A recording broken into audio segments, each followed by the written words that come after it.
Morning student में वासुदेव गिरी P simple concept channel में आप सभी का स्वागत है। आज मैं क्लास 10th का साइंस का जो इलेक्ट्रिसिटी चैप्टर है, विद्युत धारा चैप्टर है, उसमें से एक न्यूमेरिकल्स लिया हूँ जो सीरीज और पैरेलल कॉम्बिनेशन होता है सर्किट ना, उसके बेस्ट पे। तो देखिए ये क्वेश्चन बहुत इंपॉर्टेंट है। क्वेश्चन क्या दिया हुआ है, संलग्न विद्युत परिपथ में, ये एक संलग्न विद्युत परिपथ है, इसमें क्या निकलना है, पहले ए और बी के बीच तुल्य प्रतिरोध। ये जो ए और बी के बीच में तुल्य प्रतिरोध पहले निकालना है। दूसरा क्या कह रहा है, परिपथ में प्रवाहित धारा, इस परिपथ में कितना प्रभाव हो रहा है धारा, वो ज्ञात करना है। तीसरा बोल रहा है ए और बी के बीच विभवांतर, ए और बी के बीच विभवांतर निकालना है। और चौथा है 3 ओम के प्रतिरोध के सिरों के बीच विभवांतर। यहाँ पे जो 3 ओम वाले रेजिस्टेंस है, इसके बीच में क्या निकालना है, हमको विभवांतर निकालना है। ठीक है, तो एक एक क्वेश्चन करते हैं। तो पहले क्या दिया है, ए और बी के बीच तुल्य प्रतिरोध।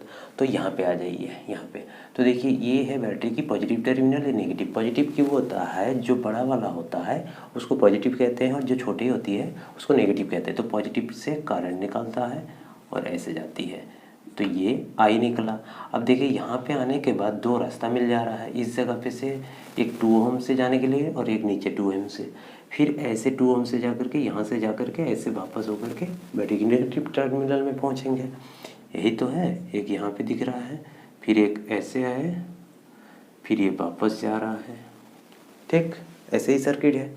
अब देखिए यहाँ पे देखने वाली बात क्या है, ए और बी के बीच में तुल्य प्रतिरोध निकालने के लिए कह रहे हैं, तो हमको देखना है ए और बी के बीच में कैसे कॉम्बिनेशन है, सीरीज है कि पैरेलल। ठीक ना, तो सीरीज पैरेलल देखने के लिए तो देखिए यहाँ से 2 और 2, मान लीजिए ये वाला नहीं था नीचे, तो ये दोनों 2 ओम और 2 ओम क्या है, सीरीज में है। तो इसको हमने R1 मान ले, इसको R2 मान ले, इसको R3 और इसको R4। तो देखिए R1 और R2 किस में है, सीरीज में, सीरीज कॉम्बिनेशन में है। एंड R3 R4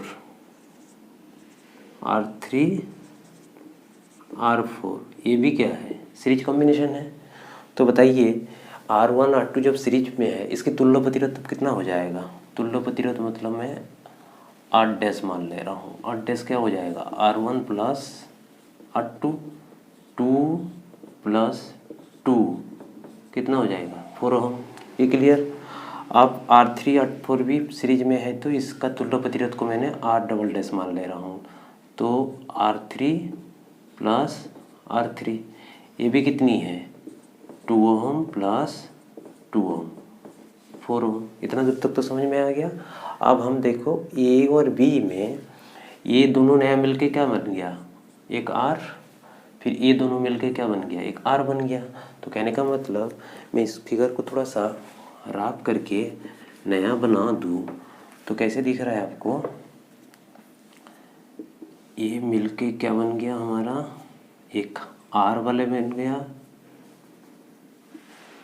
4, और ये दोनों भी मिलके क्या बन गया मेरा, 4 ओम के। इतना दूर तक तो समझ में आ गया।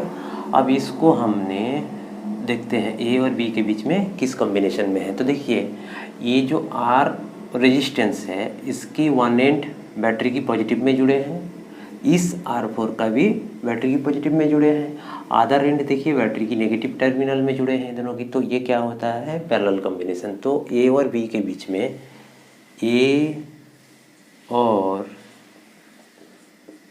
बी के बीच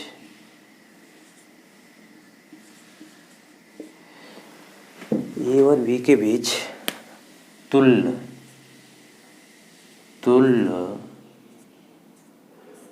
प्रतिरोध तब कितने हो जाएंगे, तुल्य प्रतिरोध बराबर तब कितना हो जाएगा, इसको लिखेंगे 1/RAB।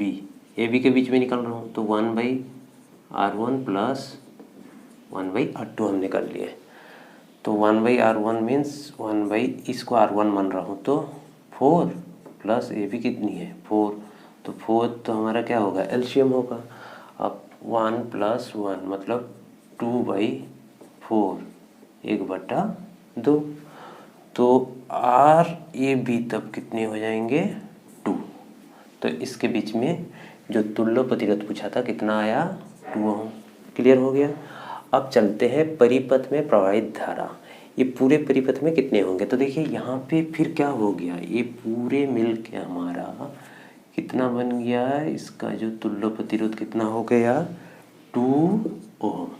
ठीक, आप देखिए इस परिपथ का तुल्य प्रतिरोध कितना होगा। ये तो ए बी का तुल्य प्रतिरोध आया 2 ओम, इस परिपथ का तुल्य प्रतिरोध कितना होगा, तो देखिए करंट आया 2 ओम के बीच में, रेजिस्टेंस के बीच में पास हुआ, फिर यहाँ पे 3, ये दोनों कैसे कॉम्बिनेशन में है, सीरीज में। तो सीरीज में है तो हम क्या करेंगे, यहाँ पे परिपथ का क्या निकालेंगे, अभी परिपथ का बी का सॉल्व कर रहा हूँ। परिपथ का तुल्य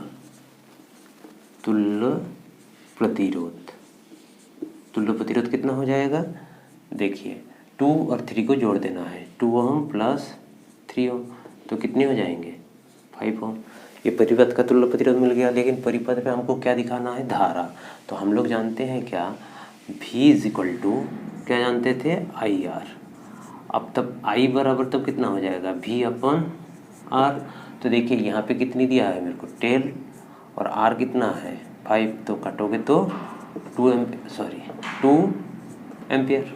तो हमको ये जो बोल रहा था A और B के बीच में परिपथ में कितना प्रवाहित हो रहा है धारा, तो कितना आ गया 2 एम्पियर। अब तीसरे क्वेश्चन पे चलते हैं।